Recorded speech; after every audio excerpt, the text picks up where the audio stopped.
do all of Esther and begin the beginning of Job. We're then going to attempt, if possible, to do all except for the two chapters of Job in 2 weeks. And that's a lot. But I think if you know Job, you might go, oh, thank you, because it's going to be a lot on those particular cycles. Then, after Job, we're going to take a 1-week break and then come back, and over the course of 2-ish weeks, we're going to do 50 Psalms, all before Thanksgiving. Because usually between Thanksgiving and Christmas, we'll take about 6 weeks off so everyone can catch their breath, travel and all the things that are going on. We'll have the Christmas fellowship, of course, during that time. But this is the tentative goal. Now, how far we actually get on that goal, I don't know. I don't know exactly if I can make it, much less you can make it. But we are going to attempt this. But that brings us here to Ezra today. And I'm going to tell you now, when we go through Ezra and when we go through Nehemiah, there is no way we can do these books justice over the course of 2 weeks. We couldn't do it justice over the course of 8 months. There's just so much beautiful, beautiful information, wisdom, but especially for the Bible student, for the Bible teacher, and for the Bible leader, these 2 books are the absolute necessity that you need to have with you all the time. So we're going to look at these 2 amazing individuals, starting right here in Ezra chapter 1. But as we begin the book of Ezra, it's important to know this. Between verse 21 and verse 22 of 2 Chronicles chapter 36, so that's the previous chapter right before Ezra, there is a distance between those 2 verses of 70 years. It is the totality of the 70 years of Babylonian captivity that is captured in the space between those 2 verses. Now, what has happened in that is that in Leviticus 25, the Lord commanded Israel, I want you to work the land for 6 years at a time, and on the 7th year, the whole year, you're just going to take a break. Whatever grows naturally from the land, you'll eat that, but you won't work at all. Now, this rest would do a couple of things. One, it would give the land a rest. We understand now with current technologies, and the reason we can grow so much on a particular plot of soil and do it almost year-round and year after year is because we can artificially put the nutrients in what's needed to help those plants grow well now. But before you had that, you had to rotate those crops or find other ways to add the additional nitrogen into the ground just to help the things grow. But God understood this, so he said every 6 years, you're going to take a 1-year break and just let the land rest. Let those nutrients go back in. Whatever grows naturally grows. Don't worry about it. But 2, and this is the far more important thing, it would teach the people to rest in the Lord. It would teach them, after 6 years of hard work, where you're working 6 days a week, you're going to take an entire year off. You're just going to spend it with me. You're going to learn to trust me. And we hear something like that, we're like, that's fantastic. I would love to take every 7th year off. And you know what? At the end of a 50, you get the 49th and the 50, and you can kind of slack off on the next one too, because he said, I'm going to give you so much, it'll go into that year too. And we're all a bunch of liars because there's not one of us that would have done it. Because that 7th year would have shown up, and we were like, well, don't know. Let's go ahead and try it. And here's the problem. It doesn't appear that Israel will ever take the Sabbath year off. Their entirety that they're in the land, they will continue to work it and work it and work it. And now the land needs a rest. Israel failed this test repeatedly, and this leads to the consequences of Leviticus 26, when the Lord tells them, if you don't obey me, if you don't do what I ask you to do, I will remove you from the land, and that's what he does. That's what we see at the end of 2 Chronicles. He ejects the Israelites from the land, and he goes, the land will enjoy its Sabbath rest. And how much do you owe me? 70 years worth of Sabbaths. 70 cycles. They didn't take the rest, and now the land is going to get the rest. It's an interesting thought, too, because what it tells us that the people that came into the land that the Assyrians relocated to that area didn't care for it. They didn't take care of it. They didn't work it. They just kind of let it go fallow, because remember, the land needs its rest. So much for the Assyrian plan that we're going to bring you to a land that is not really yours, but it's going to be beautiful, and you're going to be just as happy at it. That's not going to happen at all. God tells them in advance through the prophet Jeremiah that this 70 years is how long they're going to be out of the land. In Jeremiah chapter 25, verses 18 through 12, Jeremiah chapter 25, verses 18 through 12, God tells them, therefore, because you have not obeyed my words, I will take all the families of the north, and I will send Nebuchadnezzar, king of Babylon, against this land. The whole land will be a desolation and a horror, and you will serve the king of Babylon for 70 years. Now, we'll see more about this when we get over to Daniel, and we'll obviously talk about it when we get to Jeremiah as well. But that 70 years has now drawn to a close.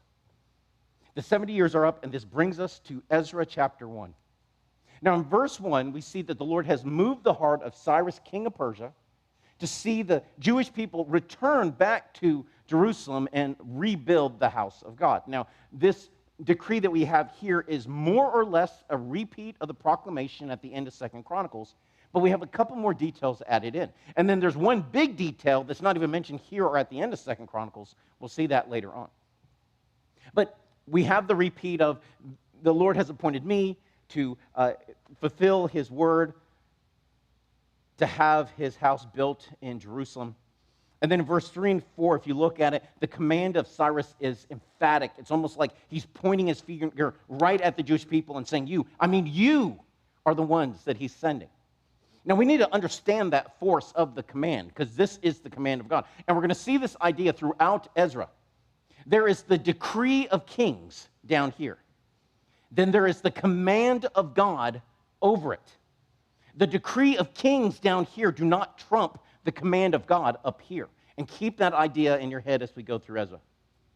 As an additional encouragement, Cyrus also declares in verse 4 that wherever the Jews are within the overall Persian Empire, if they want to come down to Jerusalem, the people in that area are going to supply them with a free will offering to encourage them on their way. It's not exactly what we see when the Israelites come out of Egypt, but it's pretty similar. It's this idea of, let me bless you as you go, let me give you these gifts so that you can both have enough to get to where you're going, but when you get there to accomplish the mission God has for you. Verse 5 and 6, the proclamation begins to stir the hearts of the Jewish people. But notice what we see in verse 5. Not everyone moves. Now, here is part of the struggle in God stirring those who are going to go. From our best guesses, and this is brilliant scholars working on this, we estimate that there's going to be 50,000 Jewish people that will go in the waves down to Jerusalem. 50,000, sounds like a lot. There are approximately 1.5 million Jews in the Persian Empire at this time. It's but a drop in the bucket for those who are actually going to go. But what we see in verse 6 is that wherever the Jews were stirred to return, the people in that area gave to them freely in order to support their efforts. And what we see here is a concept that we rely upon so much as disciples of Christ, where God guides, God provides. They didn't have to have all the funds they would need on their own in order to get down there. Just the fact that they wanted to follow the Lord allowed him to move through the hearts of the people, and so that they could pour into these Jewish folks as they were returning. Verse 7 through 11, we see Cyrus also personally gave to the effort. It's a neat thing what he does. We know from Nebuchadnezzar that he had gone down, and in his subsequent waves, we will see 3 waves coming out of Jerusalem into Babylon. Now 3 waves going back. This is the first of those 3 waves. But as he would go down there, he would go into the temple and he would take all the stuff. Later on, his kid is going to just kind of give himself over to debauchery. And he said, hey, bring out that stuff that my dad got out of the temple of the Jews, and we're going to drink liquor out of them. Well, now Cyrus says, I want you to take all this stuff back. And here's the brilliant thing of this. When they get down there, we're going to find out that the area is so devastated, they have to relay the foundation. They have to clear the ground and put a brand new foundation down. That's how much the devastation was. This means there's nothing left to the structure. And what Cyrus does is he gives them a beautiful gift. He says, I want you to take some of the stuff that was in the original Solomon temple, and I want you to put this in the new one that you're going to build. This means there's going to be this tangible connection to the past. Those old things that your forefathers all worshiped with, you're going to get to worship with those too. It's a very special act. In chapter 2, we start to see lists of the Jewish exiles who were returning to Jerusalem with the intention of rebuilding. Verse 2, we see Zerubbabel. He's the grandson of Jeconiah. Remember, Jeconiah is the line that's cursed in Jeremiah 22. But he's going to be the governor under Persian leadership. He's not going to be a king. So the curse had to do with strike this man down as childless. None of his kids, his blood kids, are going to sit on the throne. Zerubbabel is in that line going all the way to David. We'll see him in Matthew, actually, in that genealogy there. But he's going to be the governor. So he gets first billing here. But in the same verse, we also see the high priest listed in verse 2 as Jeshua. Now, when we get to the book of Zechariah, we'll see him as Joshua. Joshua is the English transliteration of Yeshua, and so what they're trying to copy here is the Yeshua listed down in the verse. So Jesus is the Greek of Yeshua, Joshua is the English of Yeshua, and he's just Yeshua, right? So this is going to be the high priest. So these two guys are right here at the beginning of this particular wave. They're going to be the leaders going down to Jerusalem. Verse 3 through 39, we see the returning Jews by family. And verse 40, we have a list of Levites like singers and gatekeepers. There's a special emphasis throughout this passage on those who are going to serve in the temple servants. And the reason there's such emphasis on them is this is going to be written by Ezra. Ezra is a priest. We'll find out later on that he's in the Aaronic line. So he's both a scribe, extremely skilled in the word, but he's also a priest. So he has a huge heart for those who serve in the temple. In verse 55, we have something interesting. We have the sons of the servants of Solomon, and we don't really know who they are. But here's the theory. Who we think they are servants, sons of those who had once served under Solomon in the work of the temple. So going all the way back through the Jewish history that we studied so far, Israelites come into the promised land, they're supposed to kick everybody out, and we know they don't. Right? So then they start to go, well, you're going to serve us, and you're going to chop our wood and get our water, and you're going to do these things and kind of be under our thumb until they eventually kind of overthrow the Jewish people as well. But when Solomon becomes king, one of the things he does is he organizes the labor force. And so he doesn't make any of the Jewish people serve in the labor force, but what he does, he goes, everyone who's not Jewish, all the Gentiles, guess what you just volunteered to do? You're going to be part of the workforce to help build the temple. What we think is that the kids coming from those people who originally helped build the temple are these kids. And when they hear this call to be a part of rebuilding the temple, they go, we want to be a part of that. Our great-grandfathers, our great-great-grandfathers were there. They were part of this. They were part of that work. And now it's going to be done again. We want to have it too. It's almost like this willing kind of bondservant feel within it. And it's beautiful. And we know how beautiful it is to Ezra because when we get down later in the passage, we're going to see them united together with the temple servants. When Ezra looks at them, he lumps them together in verse 58 that all the temple servants and the sons of Solomon's servants were 392. He goes, everybody who had the same heart to be a part of the temple work, I'm going to lump them together. Verse 59, we have a group who claimed to be priests, but they couldn't show birth certificates showing that they were from the tribe, or not just the tribe of Levi, but all the way from the line of Aaron. Now, this is a big deal. Being a priest gave you certain access within the building, certain responsibilities, and also a certain portion of the offerings. But they want to go. They want to be a part of what's going on, but they can't quite prove it. So what they decided to do, what the leadership did, was said, okay, well, go ahead and come on. We want everybody to come down with us, but you can't serve as priests yet. Somehow or another, they still have the Urim and the Thummim. Again, we don't know exactly what those were, but somehow they used them to define or to discern the will of God. They said, when we get to Jerusalem, we're not going to do it here in Babylon or in the Persian Empire. I don't know why. It doesn't say. But it says when we get to Jerusalem, we're going to cast these Urim and Thummim over all these who say that they're priests, who think that, no, I'm a priest, I really am. And if you were, then you could be a priest, and if not, then you were just part of the tribe of Levi and you would get to serve. This wasn't an attempt to degrade these particular servants, but I need you to understand something now that I may or may not get into later, I may forget. We need to remember that the Israel coming out of Babylon was the most fiercely monotheistic people on the face of the planet. Why is it they were kicked out of the land? Because they served foreign gods, because they had violated the law of gods, that they didn't trust him, they trusted their own hands, they kept working when they weren't supposed to. All these things were going to be an issue. And when they go into the captivity and they're being told by prophet after prophet after prophet, this is what happened, but if only you would turn your heart back to the Lord, then he would hear you. When they repent and turn back to the Lord, they are determined to never mess up again. It is all their heart as they're coming back, and we're going to see both good and bad things about that. There's going to be this incredible zeal to be exactly what the Lord has called them to be. And when we have little things like this, they go, we are not cutting any corners. We are not compromising the truth. This is what the law says, and that's what we're going to do. And that's why they're treating this with such seriousness. They understand the priesthood is something that had to be protected. At the end of the chapter, we see the total numbers for the caravan. Verse 7, all the returning exiles begin to dwell in the land. Chapter 3. In chapter 3, we see the altar is going to be rebuilt.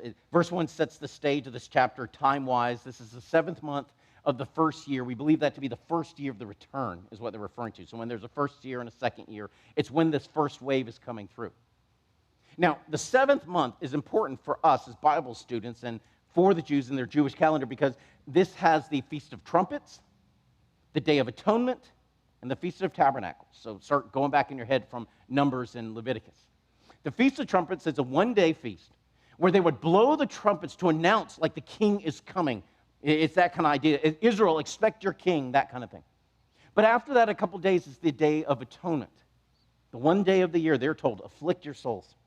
It is the day when the animals were killed and the scapegoat was released in the wilderness and the sins of the people. It's that idea of cleaning out your heart for the coming of the king. But then the Feast of Tabernacles celebrates and remembers how the Lord was with the Israelites in the wilderness. And it's that remembrance that even when we were in this destitute place, God was with us. That's why this is so important, why this 7th month is really important to them.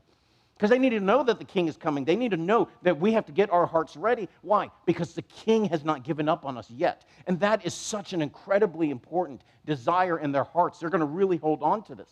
And as their heart is there to rebuild the temple, there's practicalities that they have to do. They can't do it all in one day. And they go, we want to be able to celebrate all of these feasts in the 7th month. So the first thing we're going to do is we're going to rebuild the altar of burnt offerings. Now, when we studied through Exodus, when we studied through the law of Moses, we saw, and I kept referring to this as the bronze altar, right? It was the altar for burnt offerings, but we refer to it as the bronze altar because that's how it's presented for the first time in Exodus. And an altar covered in bronze, it's where the blood offering went onto as opposed to the altar of incense. But they don't refer to any bronze here. And we have to wonder, we don't know for sure, maybe they couldn't afford to cover it in bronze. But what they were sure to do is have an altar where they could put the animal sacrifices on and begin to offer that to the Lord. But we do know their heart was desperate to be as obedient to the law as possible, which is why it says in verse 2, as it is written in the law. Now, this is one of the big things with the heart of Ezra. And as Bible students, we love Ezra for this. If there's one thing you want to remember Ezra for, it's this. He loved the word of God. And every time he had a chance to go and they were obedient to the word, not to the leaders, not to the common populace. They didn't take a popular vote and see what everybody wanted. What did it say in the word? We're going to do that. We'll see this emphasis in Ezra's heart for the law all the way to Nehemiah chapter 8. Because in Nehemiah chapter 8, verse 8, Nehemiah chapter 8, verse 8, we will see that it is Ezra's responsibility to be the primary teacher of the law in the entire nation. It will be his responsibility to help everyone to understand what God expected of them.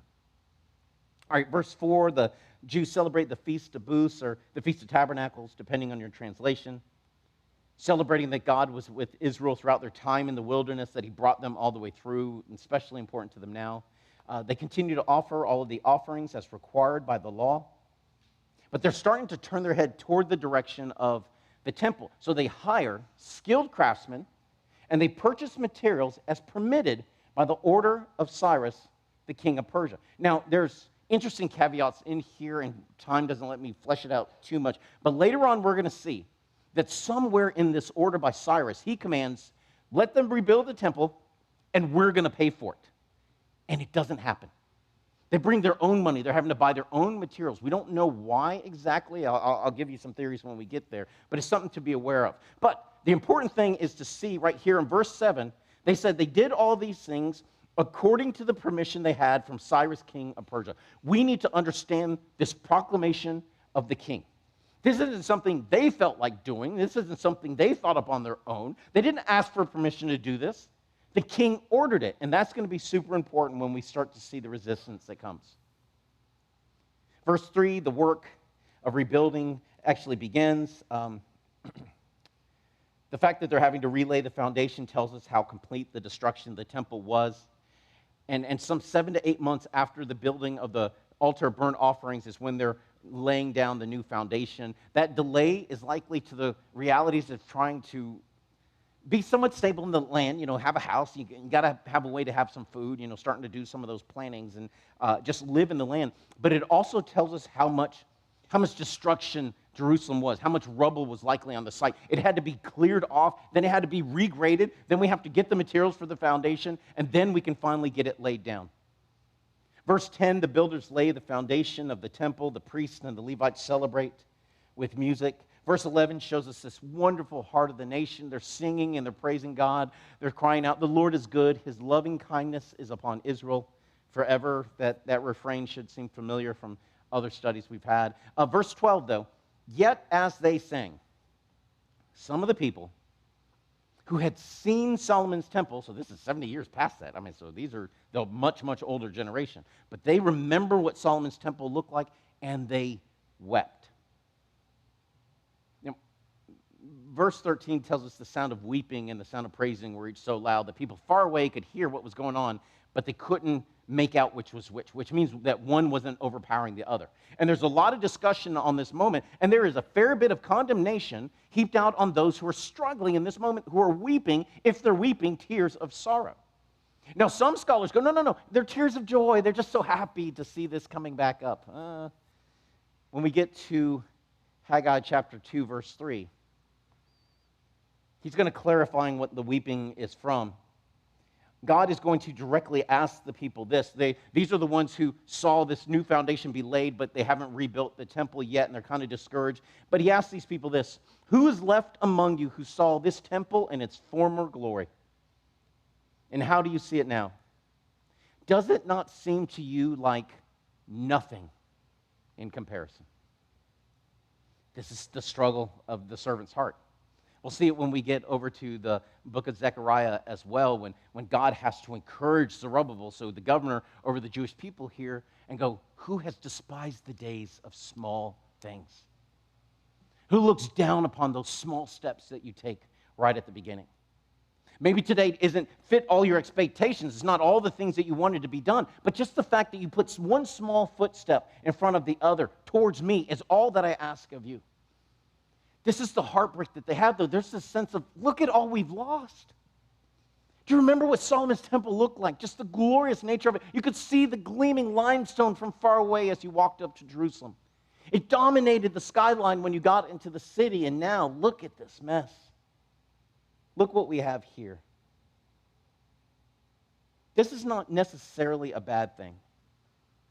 There should be a sense of lament when we think about what our sin has messed up.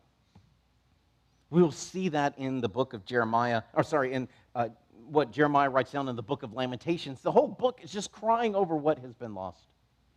Chapter 4. But they are making some progress.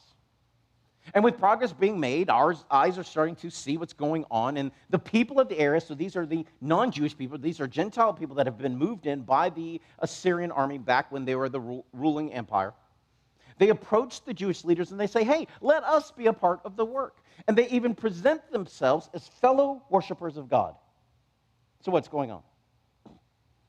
Again, going back into our history, 1 Kings chapter 17, we see that what the Assyrians did in the northern kingdom of Israel is that they would come in, they would take the people that they conquered and move them somewhere else. The idea is that if I keep you destabilized in an area that you don't really have this deep history with, you won't fight over it.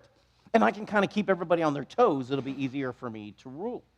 But what they also did is they put people from outside and brought them down to that area around Judea, and they get there and they don't worship the God of the Israelites. They don't do anything that he says. So what God does is he sends lions in among the people, and they tear the people to pieces, and they cry out to the Assyrian king, and they go, we don't know how to worship the God of the Jews. You better send somebody back to teach us what to do. So they do.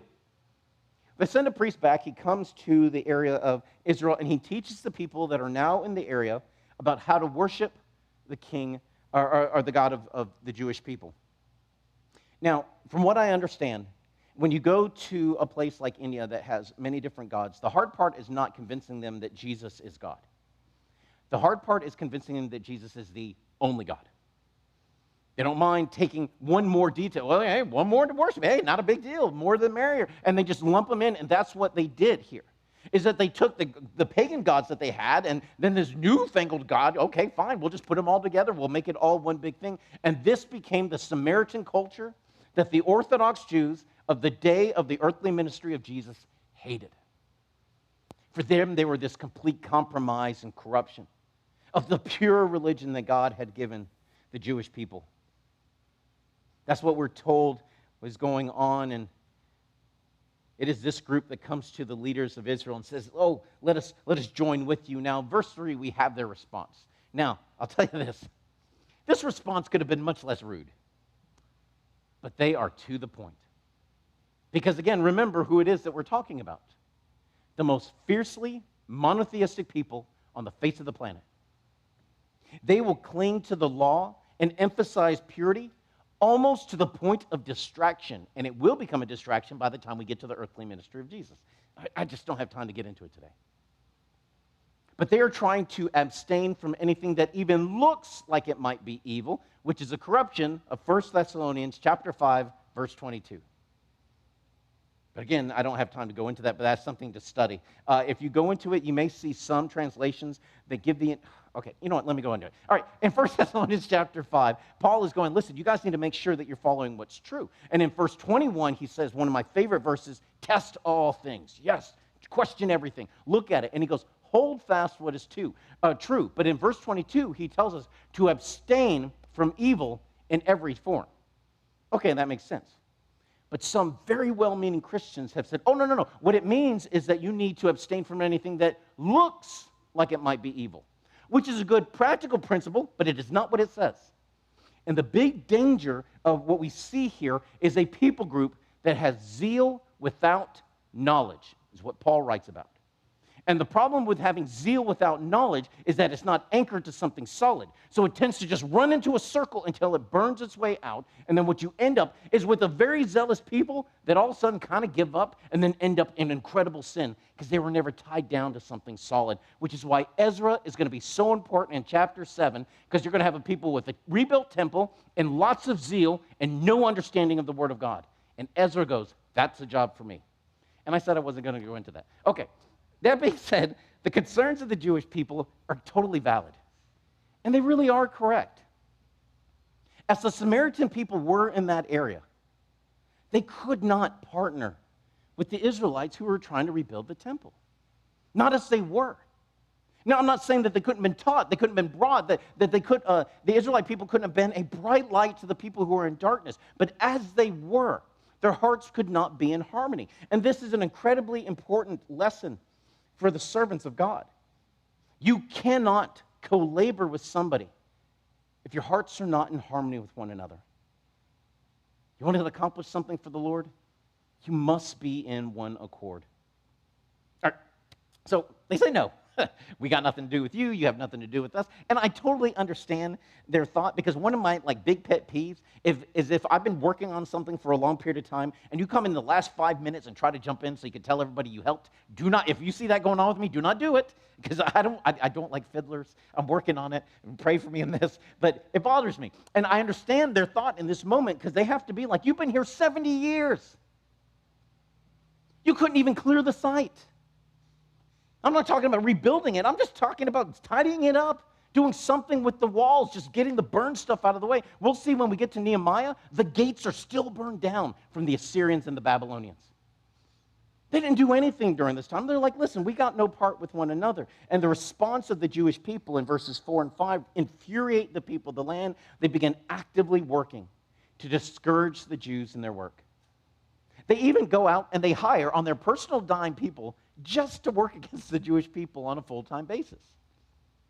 Now, this response shows the wisdom of refusing to work with them as they were, because their hearts were not in a line. They were not, Acts 1:14, in one accord.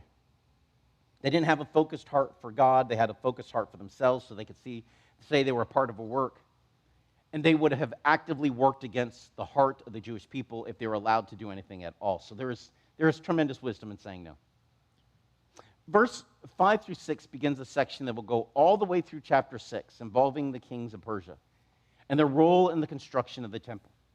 Now, this is where the confusion of the book of Ezra just kind of goes into overdrive, because to our Western minds, everything should be nice and clean and laid out chronologically.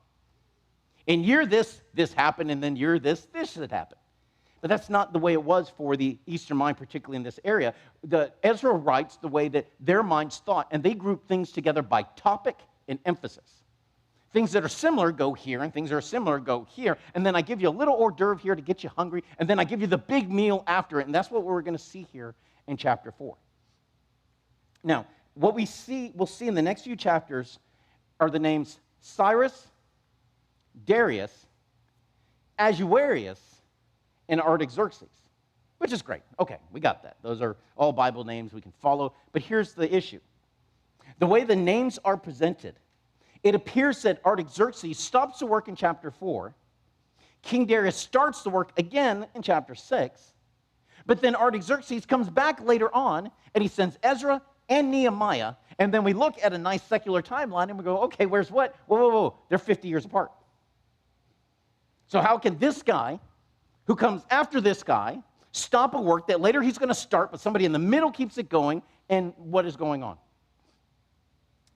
In verse 6, I present to you. This verse that he has here describes a general agitation of the people of the land against the Jewish people in the reign of King Ahasuerus.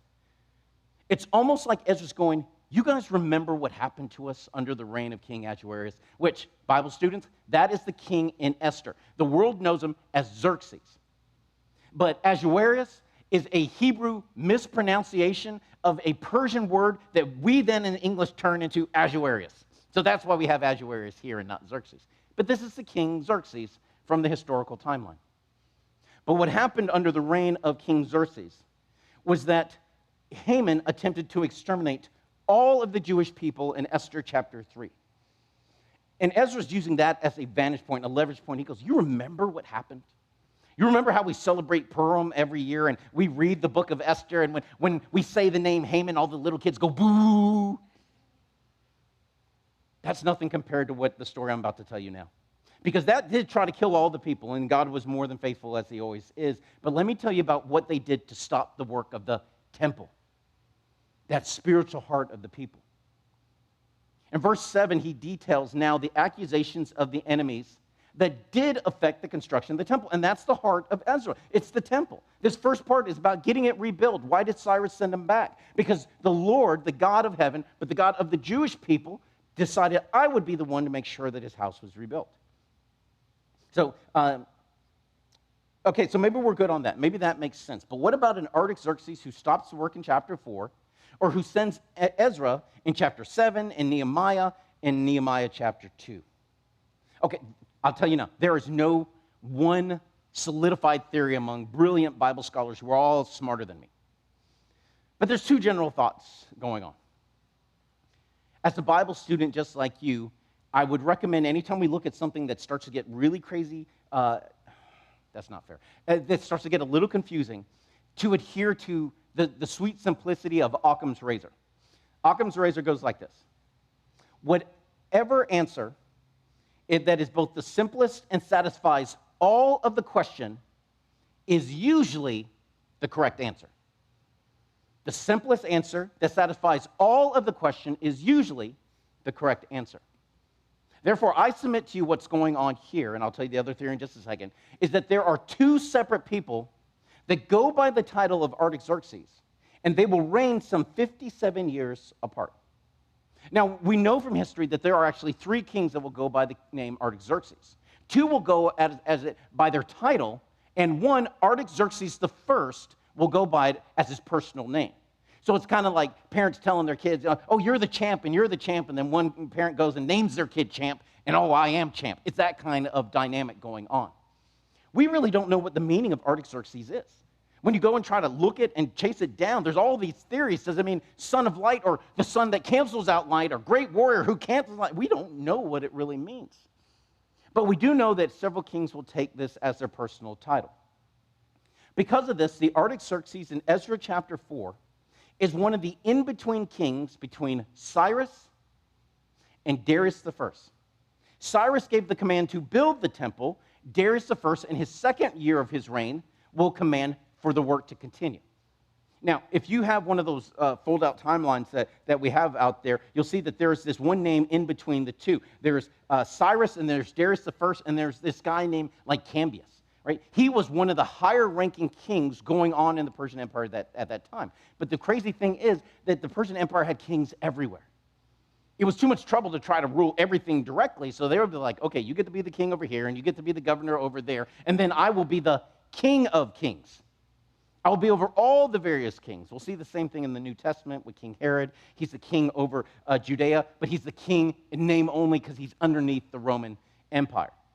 In addition to Cambyses, there's actually another king that almost never really gets any of the limelight. I can't even tell you his name. Kendra went and found the information, but he might be the one as well. But there is this king between the two that will stop the work. Cyrus commands it to be done. This in-between king will say it's stopped, and then Darius the first will be the one to have the work continue. Now, one last thought. There are wonderful, amazing Bible scholars who believe that the Artaxerxes in chapter 4 is exactly the same as the one from chapter 7. And they believe that it is the same because, again, we know this about the Jewish mind, that when they write, they group things by topic, by emphasis, not chronologically the way that we would. And because they look at this order in chapter 4, it doesn't mention the temple. It's this idea of stop work on the city and stop work on the walls. And don't let them do anything else until I say they can do it. And then when we get to Nehemiah chapter 2, that's the order. Rebuild the city, rebuild the walls. And they go, no, it's the same. Okay, I got you, and I'm following what it is that you think, but here's the problem. In just a little bit, we're going to learn that when this order comes down to stop, the work at the house of God stops. When we get to the Artaxerxes that's in Ezra chapter 7 and Nehemiah chapter 2, the temple has been built for years. So it couldn't be the thing that stopped the work at the house of God.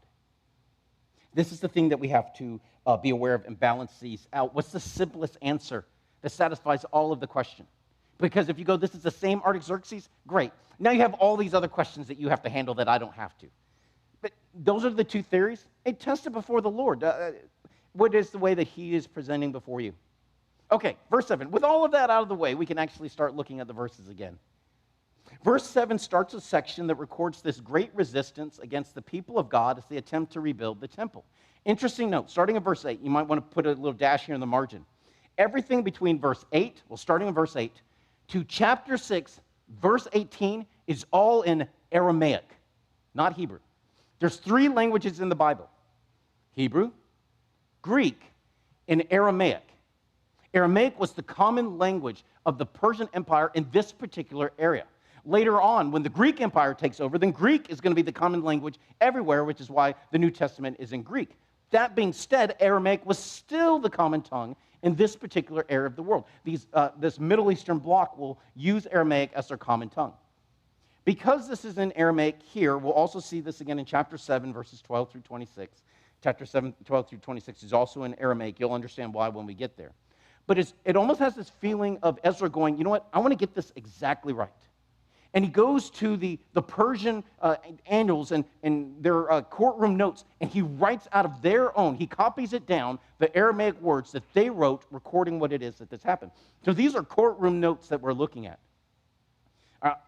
What we're told is that a group of Israel's enemies wrote to the Persian king, and they warned him that if you let these Jewish people finish restoring Jerusalem, they're going to stop paying taxes, they're going to dishonor the king. But verse 15, don't take our words for it. Check the records and look for yourselves. And you will see that this people from this group have a long history of being rebellious and stubborn and causing revolts. Now, the Persian king did what was suggested, verse 17, and we'll see that their terrible history really works against them here. It's one of those times when you're being threatened by what's on your permanent record. It really is. It will work against them here because they'll go, these people, all they do is cause problems for everybody. Tell them to stop work and tell them not to begin until I give the command that may begin again. With this decree in hand from this particular Artaxerxes, they run to the Jerusalem and they force them, understand that, they force them using force of arms to stop working. That's going to be important when we get to Nehemiah chapter 2.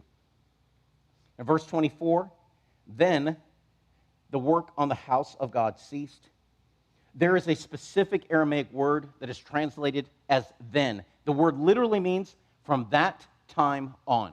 From the time that they had the edict and they ran and they presented it to him. They stopped working on the what? House of God.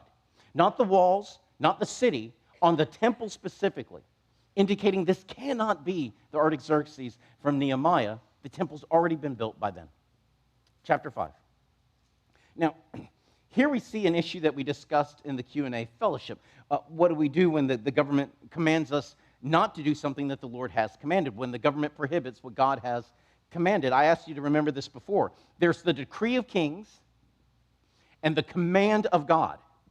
The command of God overrules the decree of kings. God has prohibited, the government has prohibited what God has commanded. They came to Jerusalem upon clear orders by God through Cyrus to rebuild the temple specifically. And in this situation, what they were to do was to resist civilly against the orders of the king by doing what God called them to do. And I don't say that lightly, because civil disobedience doesn't mean you escape punishment. It means you do what God has called you to do, and then you accept the consequences of whatever that might be, and then you count that cost as the cost of being faithful to God. And that is what they were being called to do. But they're struggling. They're having a hard time with this. And at the start of chapter 5, what we see is that 16 years have passed since the foundation was laid in chapter 3. 16 years. They laid the altar, they laid the foundation, and then they got a little bit of work done, but now it's been nothing but discouragement. During those 16 years, the people have fallen into a general attitude of malaise. They have shifted their focus to rebuilding their personal homes rather than the house of God. And because of this, the Lord will send Haggai and Zechariah, those two prophets, to the Jewish people in order to wake them up and to encourage the Israelites to finish the work that God sent them to do. Now, we have studied Zechariah in the past in a verse-by-verse fashion. We'll look at them again after a while, but understand that all of the book of Haggai and most of the book of Zechariah will take place in the first 2 verses of this chapter. All of that takes place. Now, when they get back to moving, they're doing what Lord asked them to do. Haggai is like getting a punch right in the nose, and then Zechariah is like your big brother coming on, putting their arm around you, like, all right, buddy, let's get to work. And they go back to work. They're trying to be faithful. When the new governor of the area, Tattenai, hears what's going on, he shows up and he goes, whoa, who said you guys could get to work? I want everyone's name. Now, it's kind of funny. It's almost like a little tattletale thing going on. But what's beautiful is that the Jewish people go, we are the people of God. We are doing what God commanded us by the decree of Cyrus, and here's our names. And there's this boldness here that we didn't have before. They're like, you want to tell the king about somebody? You tell them our names, and here they are. They understand that the eyes of the Lord are upon them, and they give them these names. And Tattenai takes this now to the Persian king. We see a second letter being written in verse 6. Sometimes it's called the second accusation of the Jews, but we need to be fair and note, Tattenai doesn't actually accuse them of anything. Now, the previous one says these are a rebellious people, and if you let them do this, they're going to stop paying taxes. There's no accusation here. Instead, they're saying, Cyrus said this is okay. Can you do a check and see if that's true or not? Now, they will do exactly that. The king will go and look, and in chapter 6, we see their findings. King Darius, who's now the king, so this is King Darius the First. This isn't Darius the Mede from the book of Daniel. That's see what I'm talking about, the names? But he goes and he orders a search. They find the order of King Cyrus, and note that verse 3 tells us that the orders were in regard to the temple, further clarifying that the command at the end of chapter 4 was in regard to the temple, not just the city, not just the walls. If you believe it's the same Artaxerxes, then you have all these things you have to struggle with. And why are we talking about the temple right here? But in the order to rebuild the temple was not all that the king found. At the end of verse 4, there's a statement that says, let the cost be paid from the royal treasury. Now, because the statement is still in the section where Darius is either quoting from or paraphrasing the decree of Cyrus, it appears that Cyrus commanded that the cost of the rebuilding be supported by the royal treasury. But it's not in the decree at the beginning of Ezra, and it's not in the decree at the end of 2 Chronicles. So what's going on? We don't know.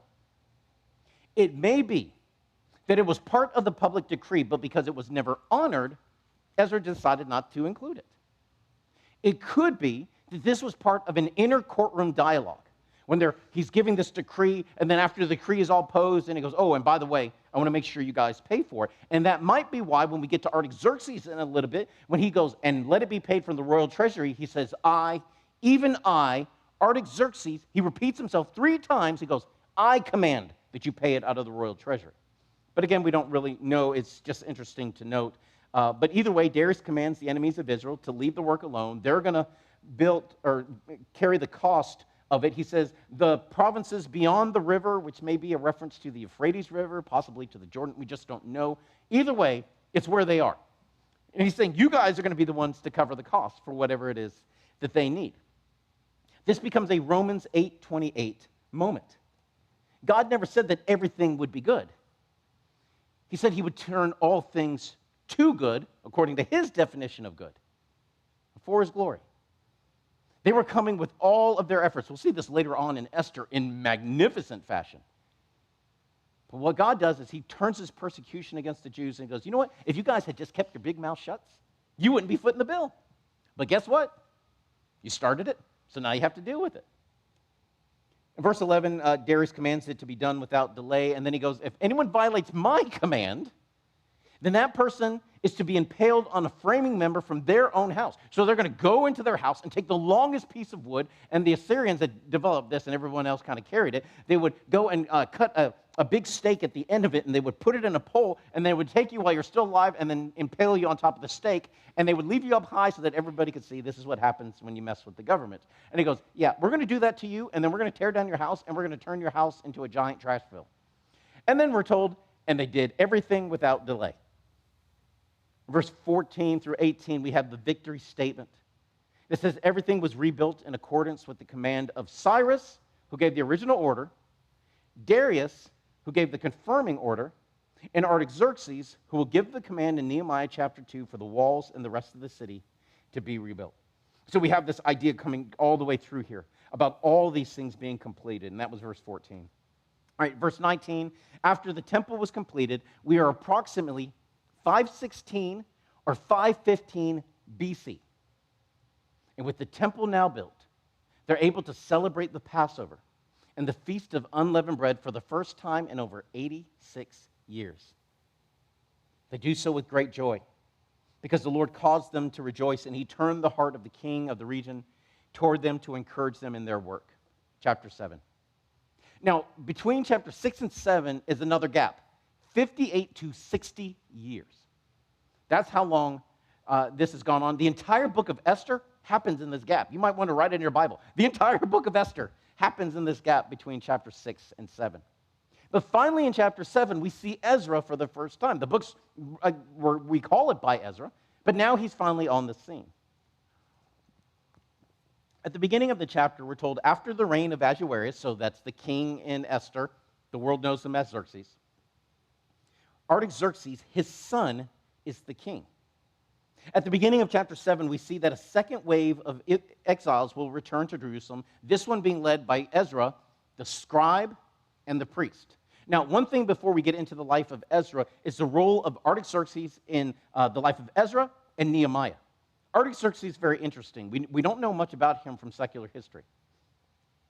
But while Esther was not Artaxerxes' mother, it appears that her presence and influence as queen, and possibly as a stepmother to Artaxerxes, had a positive influence on him. And this is speculation on my part, but because of just her being who she was, beautiful inside and out, she may have leaned his heart in the direction of being so generous to the Israelite people. Because we'll see him do tremendous things for the Jewish people. He is only superseded by Cyrus, who gives him the order to come back and build the temple at the beginning.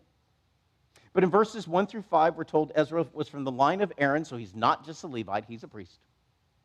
Verse 6, we're told he's both a scribe, skilled in the law, and that the hand of the Lord was upon him. Now, these are one of those verses that you just need to really memorize and underline and understand it. Because the two go hand in hand. Because Ezra pressed into God, God pressed into Ezra. The Lord caused the heart of Artaxerxes to be willing to give Ezra anything he requested as the second wave headed out. And why? Because Ezra had a heart that could be trusted. Because Ezra was so determined to know what it is that the Lord said in the law, what it is that he expected of the Jewish people. He pressed into God so God could press into him, and he could trust him with what it is that he needed. The second wave heads out toward Jerusalem in the 7th year of the reign of Artaxerxes, and they will arrive by the 5th month of that year. Now, these are a couple of overarching statements. This is generally what's about to happen. And again, this is the pattern of Ezra. He gives us kind of an overarching moment or something to base ourselves from, and then he goes, okay, now let me tell you how the story begins. And that's what's going to happen. He's going to go, we're going to get here by this, but let me show you how this journey gets started. Verse 9, he gives us details on how the trip began. We have the synopsis statement in verse 9. They left in the 1st month of the 7th year. They'll get there on the 5th month of the same year. A repeat of what we learned in verse 6, the hand of the Lord was upon Ezra. That's important. We're going to see that 3 times in this chapter. The hand of the Lord was upon Ezra. And the statement keeps getting repeated because Ezra's trying to convey to us how difficult this trip was. And it is only possible, not because of the leadership abilities of Ezra, because the hand of our God was upon us.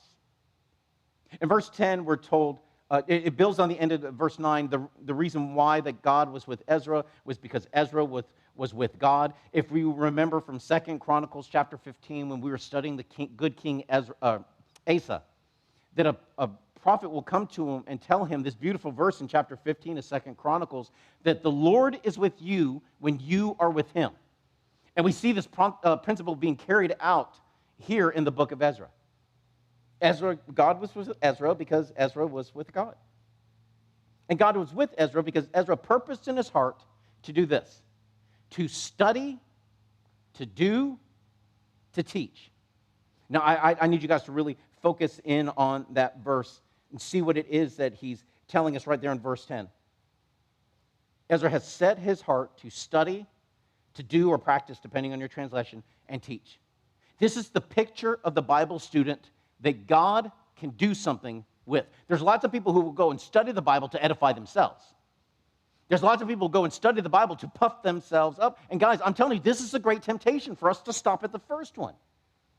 When we get done with all of this, when we have gone through the entire Bible in 3 years, you imagine the temptation we're going to have to go to other people? You guys didn't study the Bible in 3 years like we did? What have you guys been doing for 3 years? You know what we had to go? You know how fast Anthony talks. The temptation that's going to be in our heart to puff ourselves up, but that's not where it stops. Yes, you study. Yes, you fill yourself out, but then you practice it out, and then you teach, you pour it into someone else. And this is the Bible student that God can do something with, because when we get to Nehemiah chapter 8, verse 8, Nehemiah chapter 8, verse 8, the most important verse for any Bible teacher, we'll see where all this goes. In Ezra, we see that we study, we do, we teach, but when we get to Nehemiah 8:8, we see that what he will do with all of that God has poured into his heart is he will read from the Word of God, he will explain what they have heard, and he will teach them how to apply it to their life. In Ezra, study, do, teach. In Nehemiah, read, explain, and apply. That's the one God can do something with. That's why he's going to do so much with Ezra here. All right, in verse 11, we see the decree that Artaxerxes gave to Ezra. He seems to have just a heart for Ezra right here. Look at how Ezra is described in verse 11. Ezra, the priest, the scribe, learned in the words of the commandments of the Lord and his statutes to Israel. Again, this ongoing emphasis around him, he focused his heart to learn all of these things. We need to understand how important the word was to Ezra, but not just because he really liked studying. We need to understand by this point, Jerusalem already had the temple, but the one thing that they did not have was the pure teaching of the word. And this is why when he gets there, one of the first things that happens after, they kind of rest just a little bit and they get some food in their bellies and they make sure that everything's accounted for, some of the princes come up and go, oh, by the way, we have this incredible compromising sin in the entire nation. Because no one was teaching them the word. The temple's enough, the offerings are enough, right? We just need to be zealous. But zealous without knowledge is not good. It'll spin itself out into sin so fast.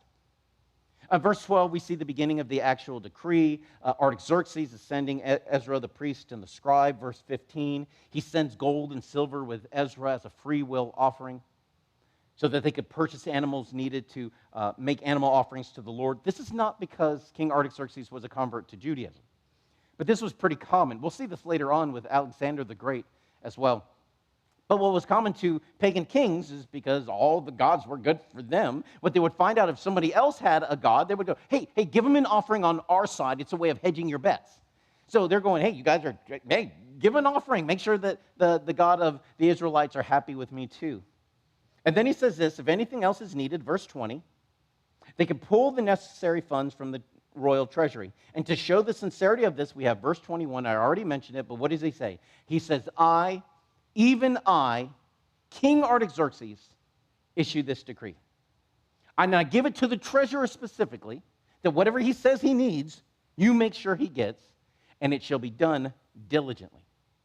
Now, why is Artaxerxes so emphatic about this? Verse 23. So that the king of the Israelites will not be against the king and his sons. This is an extension of what we saw in verse 6 and 9. The hand of the Lord was with Ezra. And this decree is a manifestation of the incredible favor the Lord had put upon him. Verse 24, we see that Ezra is has access to the royal treasury, not only that, the government is not allowed to levy any taxes, tributes, or tolls on anyone who worked in the temple. The idea is that the kingdom was to show grace to those who served in ministry, and the Lord would show grace to the Persian kingdom in return. Verse 25, notice again the emphasis on the words. The judges were to govern the people in accordance with the laws of God and to teach anyone who did not know them. Again, this is their heart. This is what it is that they're being called to do, which will become important in a moment when we see who it is that responds to his call. Verse 27, the heart of Ezra in response to the decree, he blesses the Lord who would put such favor for them into the heart of the king. In verse 28, the heart of Ezra was strengthened according to how the hand of the Lord was upon him. That's the third mention of that in this chapter, in chapter 8. At the beginning of chapter 8, we see the genealogy of those who will return with Ezra in the second wave. Now, I mentioned this before. There were 3 Babylonian waves out of Jerusalem. There's going to be 3 waves going in. We saw the first one was Zerubbabel and Yeshua. Then we saw the second one here with Ezra. The third one will be with Nehemiah, bringing all the Jewish people back who are willing to return. We learned that while there are priests in the names at the beginning of the chapter, there's no non-priest Levites in the group. And that's going to be a problem. Deuteronomy 33:10 says that the Levites were in charge of teaching the people the word of God. Now, when you got to Jerusalem, the priests taught you. They would be part of the judges. But when you were out in all of these cities all over the place, then you would need someone to teach you the law. And the Levites who were closest to you were the ones to teach you. And if you didn't have Levites in order to do this work, we're going to have a big problem. Yeah, you can go to Jerusalem and get taught something, but what about when you go home? So he goes and he makes sure that they can get some Levites to come with them, and they are successful. In verse 18, we'll see the name Sherebiah. He's important because when we get to Nehemiah chapter 8, and we see Ezra teaching the people the word, he's going to be up on a stand, and he's going to have these master teachers with him that are going to go into the crowd and teach the people. One of those people is Sherebiah. He is extremely important to them. He's a brilliant man, and he's such a benefit to Ezra. As they prepare to go, verse 21, Ezra calls for a fast so that the people could humble themselves.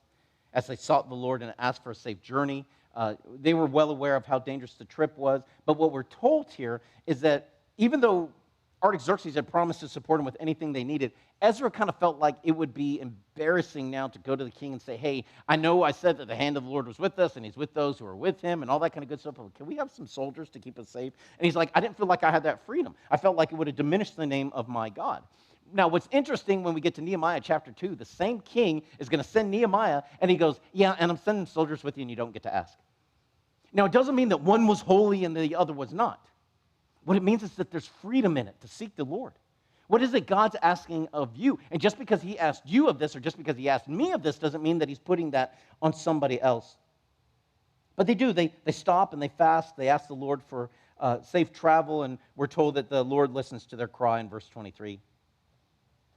Verse 24, he charges 12 leading priests and trustworthy men to be responsible for the stewardship of the silver and gold and valuables on the way down to Jerusalem. Among them, again, is Sherebiah, showing how trusted he was by Ezra. But even though he's trusted, look how prudent Ezra is. He goes, all right, listen, I need trustworthy guys who can carry this stuff for us all the way down to Jerusalem, make sure he gets there in one piece. Fantastic, Ezra. I'm glad you chose me. Oh, and by the way, we're going to weigh all of it, and we're going to write that down. And when we get there, we're going to weigh it again, and the two numbers better match. Now, here's the brilliance of what he's doing. He's not saying, I don't trust you guys. What he's saying is, I'm taking away any temptation. I'm just taking it away. And this way, you won't even be tempted to steal anything. It's a beautifully brilliant and shrewd decision. So he gives them charge of being responsible for that. In verse 31, they finally start moving out in the first month. So we had that synopsis statement, and then now we explain how they got going.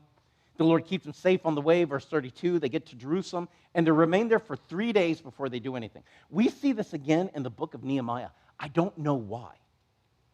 I am guessing, maybe, just maybe, when they got there, when they come at the beginning of the month, there's some kind of feast or something, maybe a new moon feast or something like that they undergo, or maybe they're going through a purification ritual, but we have no idea. But both Ezra and Nehemiah will sit there for 3 days, maybe just catching their breath, and then on the fourth day, they actually get moving and doing stuff. He goes and he calls the guys that brought all the gold and the silver and everything down. They weigh it out. Everything is accounted for. They deliver the edicts from the king, Artaxerxes, to the government officials, and the officials help them and support their work.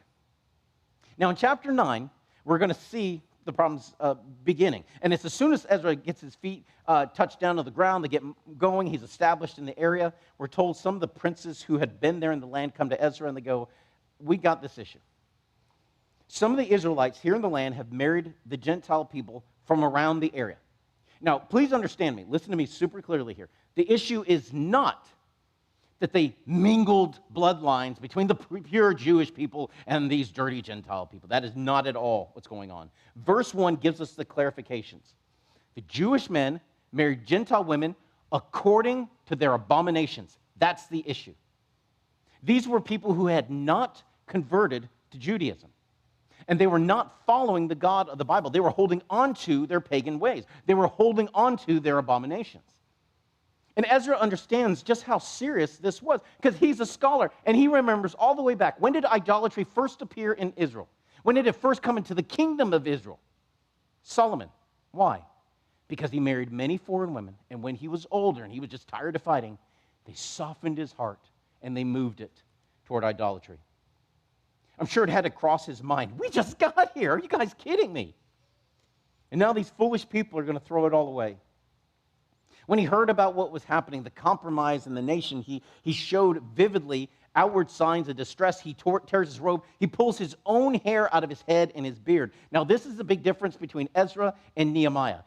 Ezra's got this really soft touch. He's got a beautiful heart. He doesn't yell at people. He's really soft. And when he gets upset, he pulls the hair out of his own beard. When we get to Nehemiah, Nehemiah pulls the hair out of your beard. So those are the two different personalities we're working with by the time we get there. Ezra sits down on the ground. He's appalled at what he heard. Everyone who desired to follow the law of the Lord gathered with him. And they moored until the evening sacrifice. That's like 3 o'clock in the afternoon. At 3 o'clock, he gets up when they would offer the evening sacrifice. He stands up, then he kneels, and he holds his arms out to heaven, and he begins to pray out loud. He confesses that he is ashamed and embarrassed to even lift his eyes to the Lord. Because as a group, Ezra didn't do this. He just got there. But as a group, he feels this just burden and this guilt and this weight for the people. And this is what great godly leaders throughout the Old Testament do. The people mess up and the leader weeps. They feel the burden of the sin. Ezra admits that as a people, we have always been problematic. We have suffered because of this. But, verse 8, the grace of God. For now, just a brief moment, you've shown us just a bit of your grace. You've bought us back. Not because of anything that was good in us. We were still slaves in bondage to the world-ruling empire, yet even in our state, you have not given up on us yet. Ezra declares the commandment they violated, that God warned us in advance the people that we were displacing were wicked, therefore we should not join with them and follow their ways. If you're taking notes, that's Exodus 23, Leviticus 18, Deuteronomy 7. Exodus 23, Leviticus 18, and Deuteronomy 7, when he says, do not copy their ways. Do not bring their ways, and don't give your sons to them, and don't take their daughters to yourself. And now, after God has shown Israel grace and mercy that they did not deserve, will it all be for nothing? And finally, in verse 15, Ezra confesses that God is righteous. We are guilty of sin. Chapter 10. While Ezra was praying, a large assembly of Israelites gathered to him, and they weep bitterly for their sin. One of the people is named Shechaniah. We know nothing about him. He might be a Levite. We have no idea. But he's kind of the spokesman for the people. And he comes to Ezra and he goes, yeah, we've really messed up. But we believe that the Lord will be gracious to us if we repent and we put away the wives and children who refuse to convert. Now, again, the idea is not the abandonment of these wives and children. That's not what's going on. Because of the situation we are here, and because we're Bible students, and we just so happen to be going through Deuteronomy, what happens is that Deuteronomy 21, verse 14 now applies. Deuteronomy 21, verse 14. That's the section on war. And God says to Israelite, when you go to war, and you're for these people that are far away, because you're not going to be doing this with anybody inside the land, but if you see a beautiful woman, you want to make her your wife, you have to do this. You have to give her a chance to mourn. You're going to provide for her during this time. Then you may marry her. Then you may be together with her as a married couple. But if you find some reason to be displeased in her, you will not sell her like a slave, because she is not property to you. But you will divorce her, and you will make it possible for her to live anywhere she wishes. That's what comes into play here. So now what's going to happen is they're not just going to go, well, I don't know where you got to go, but you can't stay here. What they're going to have to do is do formal written decrees of divorce and make allotments for their future providence, which is why in just a little bit they're going to go, yeah, we're going to need more than a couple of days to get this done. But the one thing they could not do was remain married as they were with those who refused to convert to Judaism. So the Israelites come to Ezra and they tell him, listen, you got to get up. You got to lead us out of this mess. Guess what? We're your problem now, so lead us. Again, we see this encouragement from Joshua 1:9 where it says, just be courageous and act. It's a little bit shorter than what we know from 1:9, that idea of being strong and courageous. Do not fear nor be dismayed. But it's beautiful to see that same principle of encouragement continue. It just does not stop. All of Israel who are with Ezra here make an oath. We will see this repentance through. Ezra makes them do the oath, and then he goes, yeah, but I'm going to keep mourning because words are easy, actions are hard. Until I actually see fruit in your lives, I'm not going to stop weeping before the Lord. It's easy to say you're going to repent, but let's see what you actually do. So what the Israelites do is they issue a proclamation of their own, and they send it throughout the land, and they go, every Jew in Judah is to gather at Jerusalem, and whoever refuses will forfeit all of their belongings and be excluded from the assembly forever. This is a serious order. Once all the people are gathered, Ezra stands before them and he confronts them with their sin. He exhorts them to confess their sin to God, to separate themselves from the people of the land. The people agree, but then they go to, what you don't know is that the problem is so widespread, we can't fix this in a couple of days. We're actually going to need legal investigations and the process of separation. So they asked for investigative panels to be set up in the various cities. There, the people would appear before them in an orderly fashion, and then the investigation team would look and see what the details of it were. Was the wife actually refusing to convert? Did she just not know the situation? It would be a chance to vet all these things out. This confirms to us it's not just a total abandonment. Get out of my house and find someplace else to be. They have to go through a formal legal process. Then, if they were going to be divorced, the husband was required to make sure, where does she want to live? Does she want to return home? Then you pay for it. If she wants to stay nearby, then you pay for that too. But you have to support her through this, and they were going to need months for this to happen. It'll take about 3 or 4 months. Verse 15 tells us the name of the only 2 people who oppose this. Or, I'm sorry, 4 people that oppose it. Verse 16, everyone else agrees. At the end of the chapter, we have a record of all those who sinned against God. But, contrary to verse 15, these are the ones that repented. Now, it's good to be on this list, sort of, but here's the big problem. You see the first names that are on it? Those are sons of the high priest. The breakdown of these names work like this. There are 17 priests. There are 10 Levites, and there are 3 gatekeepers who are either Levites or they were non-Levitical gatekeepers. Then there are 84 others. Out of a total of 114 Jewish men, 1/4 were servants of God and served at the temple. That's how complete the corruption was. That's how compromised they had been, and really why they needed a guy like Ezra, a person who was a man of the Word of God. Now, we're jumping right into Nehemiah because what we have is this flow over. Now, the last few chapters of Ezra and the life of Ezra will occur just over 1 year, somewhere around 458 BC. When we pick up in Nehemiah, it's still the same kind of area, but it's 10 years down the road. Ezra's been there for about 10 years. He's accomplishing what he can, but really, Ezra's more of a teacher, not so much a doer.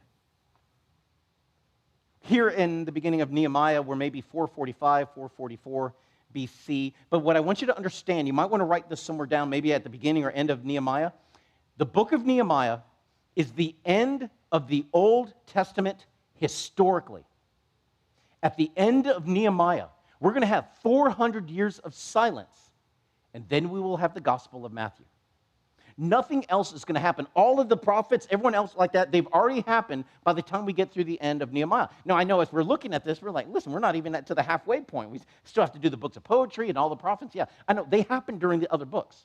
But as far as the history of the Old Testament Israel, it will end with the end of the book of Nehemiah.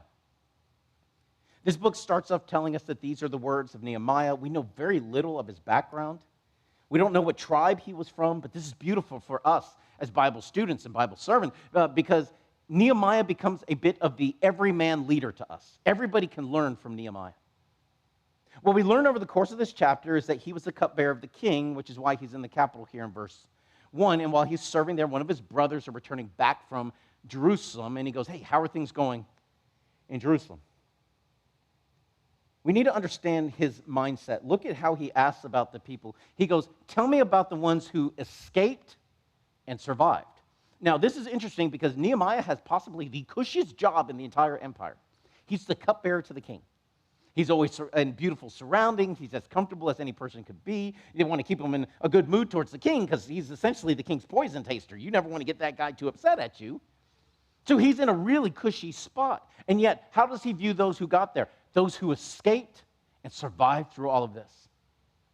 This mindset is something we have to understand so we understand what Nehemiah is willing to risk just to ask to go back and to help rebuild the city.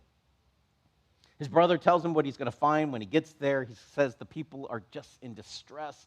The city is devastated and the walls are torn down with the gates burned up. Now, this is why that's important. I didn't even mention this in Ezra. One of the things Artaxerxes lets Ezra do is have the death penalty. This is super important for a government entity underneath another ruling empire because it gives you a sense of autonomy. Israel's actually going to lose this by the time we get to the Romans in the Gospels, which is why when they want to have Jesus killed, they can't do it on their own. They take him to Pilate, and Pilate goes, kill him yourself, and they go, ooh, we can't. But he gives them that autonomy. Now, that's one aspect of having your own autonomy, either the underworld empire. The other thing is this, having your own walls. When we look through the Chronicles of the Kings, we kept seeing this. Here comes the invading army, and what do? They punch holes right in your walls. Why? To say, you're not safe from me. These walls aren't going to keep you safe. They're not going to delay what's coming. And the walls being down in this kind of disarray just stripped the city and the people of feeling that they had any autonomy at all. Later on in Daniel chapter 7, you might want to write this in the margin of chapter 2, is when Artaxerxes let Nehemiah go, the things he's going to let him do is rebuild the city and rebuild the walls. And the 70 weeks prophecy starts from that order, and 69 weeks after, and we'll talk about the math later on, if I remember, is when Jesus will ride into Jerusalem on a donkey, the one day he allowed himself to be exalted as king in the triumphal entry. All right, so after hearing the condition of Jerusalem, Nehemiah is just overcome with sadness. And what does he do? He begins to pray. Now, I need you to burn this image in your head. Do you feel like God's calling you to be a leader within the body of Christ? Do you feel like he's calling you to lead any ministry at all in any fashion? Burn the image of Nehemiah here in your head, and then hear these words. A life of zeal is a life of prayer. A life of zeal is a life of prayer. Child of God, you cannot have one without the other. You cannot have zeal for the Lord and not be a person devoted to prayer. And you cannot pray consistently and not have zeal for the Lord. And what we're going to see here throughout it, over and over again, is that Nehemiah has this kind of heart. He has a life of zeal, a holy zeal for the Lord, but he has a life of prayer. Now, the prayer that Nehemiah has here, similar to other ones that we've seen, and an acknowledgement of who God is, confession that the people have been sinful, a plea to remember us, as you promised that you would. note verse 6 and 11, both ask God to be attentive to his prayer. This is a really, really big thing in the life of Nehemiah. Permit me just a couple more minutes so I can tell you this. Nehemiah will have frequently these short little 1 or 2 sentence prayers throughout the book. They're referred to as many different names. In my head, I call them Nehemiah prayers. I do this all of the time, and I promise you, if we spend enough time together, at some point you're going to hear me muttering under my breath. I'm not losing it. I'm praying. And they're just quick prayers that I'm asking God for wisdom. For me, a Nehemiah prayer is like a bottle rocket. It goes real fast and makes a big pop, and then it's gone. Because sometimes you just got to move, and the mission is in front of you, but you're begging him, Lord, tell me what to say. Give me eyes to see. Reveal to me your wisdom in this moment. These are these quick little prayers that he shoots up into heaven, and repeatedly the heart of the prayer is this: oh Lord, hear me. Oh Lord, see me. Oh Lord, please remember I'm doing what I think is best. We will see that over and over again in the heart of Nehemiah throughout this book. And there's nothing wrong with these prayers. You know, it doesn't have to have this big, long soliloquy, this huge introduction, this flowery language, because all of Nehemiah's heart is, the foundation for it is found in chapter 1. The Lord is great, he is awesome, and we are not. And because he so understands this, God's not offended by these short little prayers. He loves this time with Nehemiah, and it's blessed throughout the book. Because this is Nehemiah's worldview, we will see these prayers throughout it. And this moment in the heart of Nehemiah ends in verse 11 when we're told Nehemiah is the cupbearer of the king. Okay, last chapter. A couple more minutes, please.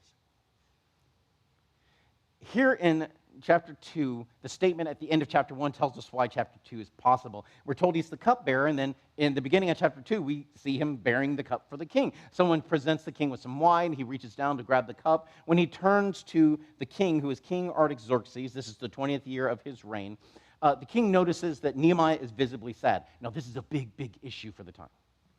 2 big reasons. One, the kings of the ancient times felt like we should never have to look at anything unpleasant. There should never be anything in front of us that is not beautiful. This is why Queen Esther, as beautiful as she was worried about just walking into his throne room, because she was like, Mordecai, you do understand he only has one rule, that if he didn't call for us and we show up, we're to be killed because he doesn't want his day interrupted? Do you understand how this goes? This is how stringent these kind of ideas were. So you were never to be sad in the presence of the king, give him a dour face to have to look at. But here's the other thing that we see with the Queen of Sheba. One of the things that the Queen of Sheba said about Solomon is, blessed are all your servants who get to listen to your wisdom all day long. The idea is happy, oh so happy, are the people who get to be around you. And if that's the case, why should the people who are in the presence of the king ever be sad? Is there a better king than Artaxerxes? Why should I ever be upset? And when he looks and goes, ooh, what's with the long face? We're told that Nehemiah was fearful, that he feared greatly because he knew what this could possibly mean. So the first thing he says, let the king live forever. No, I'm not in a bad mood. But at the same time, he shares his heart. He says, why should I not be sad when the city of my people lies in ruins and the gates have been consumed by fire? Now, one of the things that's easy to overlook is just how fond a king would be of their cupbearer. The cupbearer was many things for a king. They would spend more time with the king than virtually anybody else in the kingdom, including the queen, including most of his counselors. If the king was up, the cupbearer was expected to be there. This is why when we see in Genesis with that cupbearer with Joseph, he doesn't just go and hire. The Pharaoh doesn't go hire another cupbearer. He figures out who was behind the assassination plot, and he goes, well, give me my cupbearer back. Because they were so close to the king, they're the ones that are always there to talk to. So they're going to be like friend and counselor and bodyguard all at once. Artaxerxes is extremely fond of Nehemiah. We'll see this later on. When he gives him permission to go, one of the first questions he has is, when are you coming back? Because I don't want to be without you. But Nehemiah has this courage to share what's on his heart. Even so, this is so out of the norm. It becomes doubly so when the king asks in verse 4, well, then what do you want? We can only guess. I can only guess that perhaps, again, this is the influence of Queen Esther, stepmother to Artaxerxes, having such a positive influence on his life. In verse 4, we have the first appearance of a Nehemiah prayer, that short little prayer. It doesn't even tell us what he says. It just says he prays. Now, the king's waiting for an answer, and the king's not used to waiting. So this can't be this long, okay, I'm going to need a couple minutes. No, it's, Lord, give me the words, and then he just goes into it. Just this quick plea for help in the moment. He begins to share his request with the king in verse 5. Please send me to Judah so I may rebuild the city of my fathers. Verse 6, another demonstration of how much he loved. We mentioned the king and the queen are there. We don't know that before this point, but they both have the same heart. How long are you going to be gone?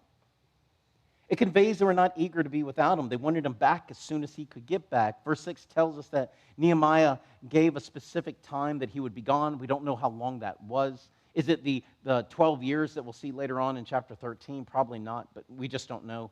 Verse 7, we see the boldness of Nehemiah. He seems to understand that the favor of the Lord is upon him, so now he's praying big. He's just asking for big stuff. He goes, great, you're going to let me go. Also, I'm going to need a lot of building materials. Can I take your personal supply? Because he doesn't go, can I get some cash, or maybe I can ask for donations, or I can get the people to give me something. He goes, can I get the wood that's out of the king's forest, your personal forest, in order to get these things done?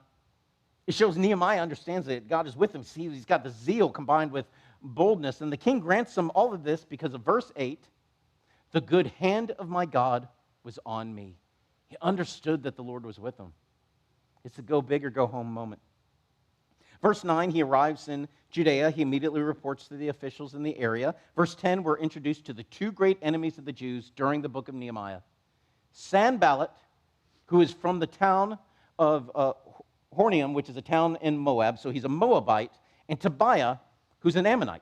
Now, these two countries are cousin countries to the Israelites. They should have had a heart for them, but they don't. And instead, these two people, they're not even the Samaritans we saw in the book of Ezra. These two people will become the great enemies of Nehemiah throughout this time, so much so that we will see the name Sanballat 10 times in the book of Nehemiah, and the name Tobiah 13 times, to the point that one time Nehemiah gets back from a trip, he finds Tobiah living in the temple. And he's just going to lose it, and we'll get to that later on. All right, but for now, look at why they were displeased. Verse 10, someone had come to seek the welfare of the Jews. And that's it. They hated Nehemiah because he loved the Jewish people. And they will do everything they can short of direct military action to prevent Nehemiah from caring for the people of God. Now, that's interesting. We need to understand that. Because what we're going to see is them start mocking here in a minute, and I'll give you a comment on that in just a second.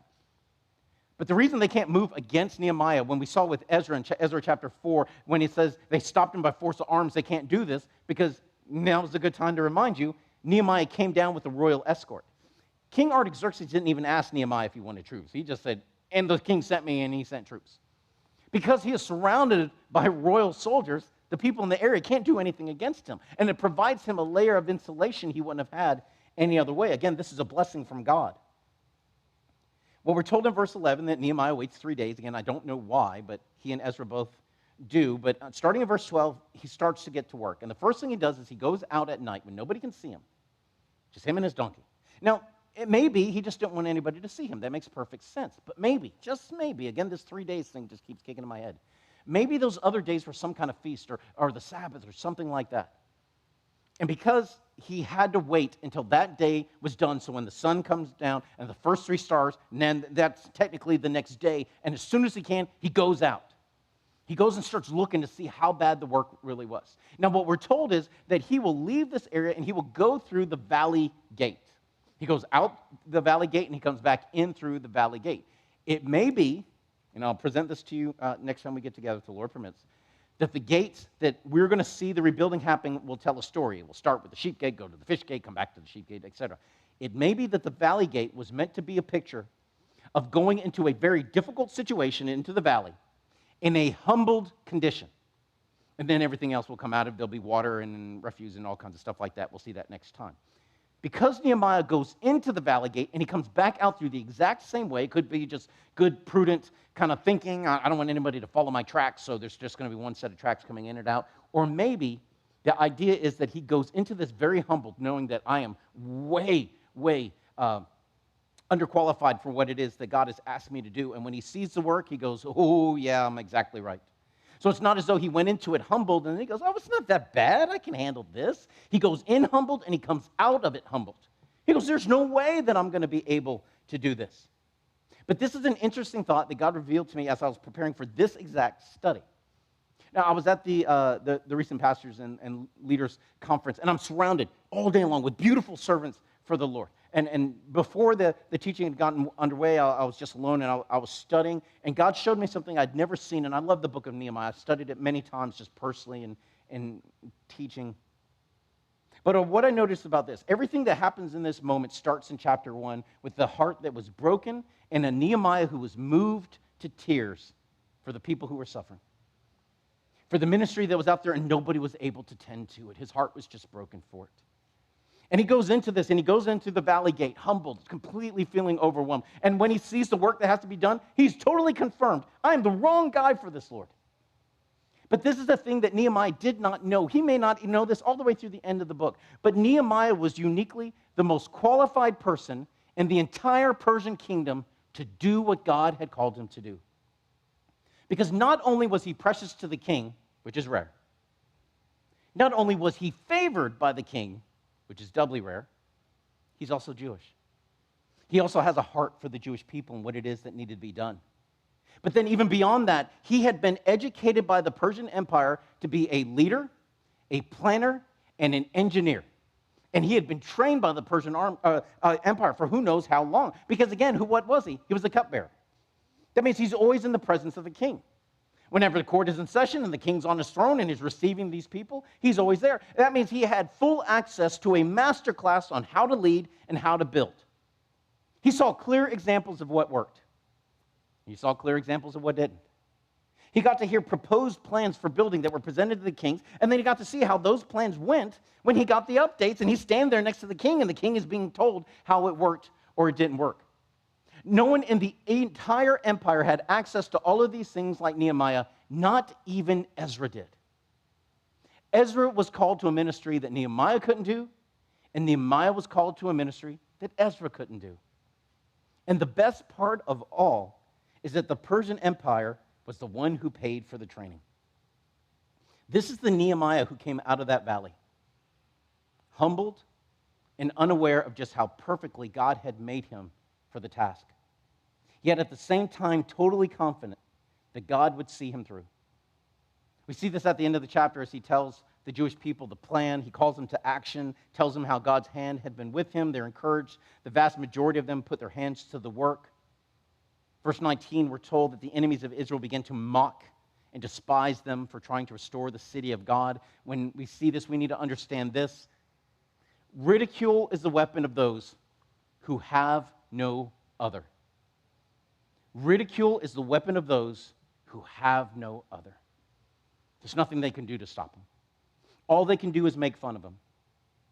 Remember, Nehemiah came down with those armed escorts. They could only try to mock him from afar, try to demoralize the workers. But we see the strength of Nehemiah, a strength that is beautifully demonstrated by the life of King Josiah. But that is a life of holy zeal. Nehemiah is zealous for the Lord. He simply will not be deterred, and he will not be denied. So he tells the enemies of Israel, the God of heaven will give us success. Therefore, we, his servants, will arise and build. But as for you, you have no portion in the land. And when you're dead, no one will remember your name. Father, we love you. We thank you for the power and the brilliance that you allowed to just come forth from the life of Nehemiah. We thank you for the beautiful heart of Ezra, a life dedicated to the word and understanding how Nehemiah is going to build the platform that Ezra will then later stand upon in order to declare your glorious message to the people so that they can hear it and receive it and learn it for themselves. Father, these books are mandatory reading for everyone who wants to serve the King, to understand that this is the Bible student he can use. This is the Bible leader that he wants to see. Mighty God, we love you. And everything that you are magnificent, and we praise you. And we ask you to be with us. Thank you for this group. Thank you for their patience and just their endurance. So much to cover, but how beautiful these words are. Lord, we love you. We ask you to be with us. In Jesus' name we pray. Amen. All right. What do you got for us, Tim?